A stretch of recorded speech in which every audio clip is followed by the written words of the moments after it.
Uttaranchal University, Dehradun, NAC A+ accredited university.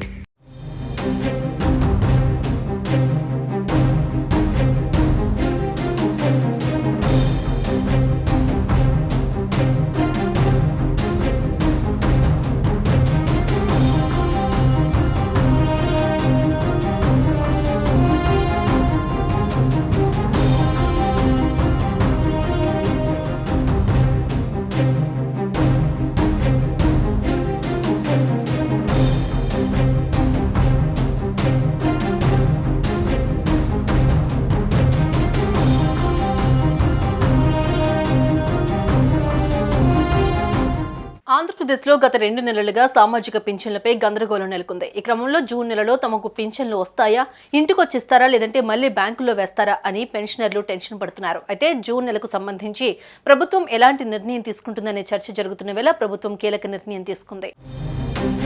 April 1న గ్రామ ward సచివాలయాల్లో pension పంపిణీ నిర్వహించింది.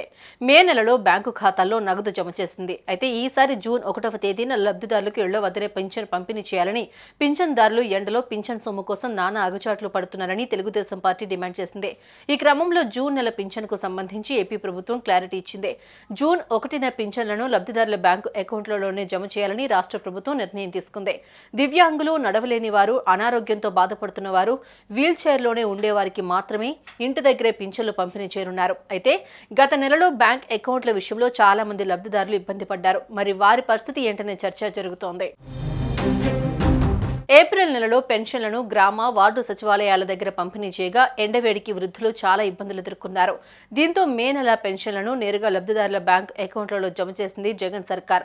ఈ క్రమంలోనే ఇప్పుడు జూన్ నెలలో కూడా బ్యాంకులోనే నగదు జమ చేయనున్నారు. ఇదిలా ఉంటే ఆంధ్రప్రదేశ్ ఎన్నికల ఫలితాలు జూన్ 4న వెల్లడి కానున్న నేపథ్యంలో జూలై నెల నుంచి కొత్తగా అధికారంలోకి వచ్చే ప్రభుత్వం పెన్షన్లను పంపిణీ చేయాల్సి ఉంటుంది. అయితే ఈసారి కూడా తామే అధికారంలోకి వస్తామని చెబుతున్న వైఎస్ఆర్సీపీ పార్టీ ఇకపై మళ్లీ వాలంటరీ వ్యవస్థ ద్వారా ఇంటింటికి పెన్షన్లు పంపిణీ చేస్తామని అంటోంది. మరోవైపు టీడీపీ కూటమి కూడా తాము అధికారంలోకి రాగానే జూలై నెల నుంచి పెన్షన్ 3,000 రూపాయల నుంచి 4,000కు పెంచిస్తామని, దివ్యాంగులకు 6,000 రూపాయలు పెన్షన్ ఇస్తామని చెబుతుంది.